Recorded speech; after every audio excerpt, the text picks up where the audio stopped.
Hey, today in this video, I'm going to highlight the top 5 mistakes made by millennials in buying properties. If some of these mistakes you can identify, then take all the effort you can to avoid them. I'm Aaron Loo here, a real estate agent in Malaysia. Number 1, not getting a pre-approved loan first. Probably you are new into the property market. The steps to get a house is first and foremost is to know how much you can get for your home loan based on your income. Alright, now that you have watched this video, you can avoid making this mistake by getting your income assessed first with a mortgage banker on how much loan you can possibly get. In new property purchase, the most you might lose is your booking fee for several hundreds. But in subsale property, you will be forfeited your earnest deposit in 5 figures. Alright, number 2, buying a property too expensive, like 50% more than your current salary. This is what the Chinese say: if you don't have a big head, don't wear a big helmet. It literally means you have to wear a helmet matching up your head size. We all have our inspired dream property to have, but the reality is that what it takes for you to own it. If your current salary is just around 5,000 ringgit or below, to buy a property which needs monthly installment 3,000 will definitely cause your cash flow to be constrained.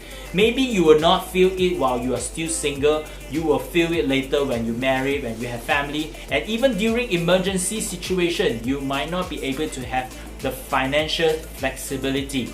Number 3, ignoring the basic principles in selecting property. Okay, so it's true that when it comes to buying anything in the market, the buying is mainly driven by emotional sentiment.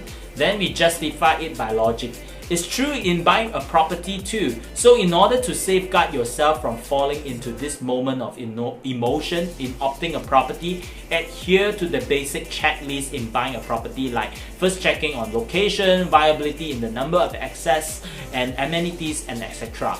You can also check out my previous video which I have shared on the ultimate guide to property purchase. Alright, if you like this video, don't forget to subscribe to this channel for future video on property.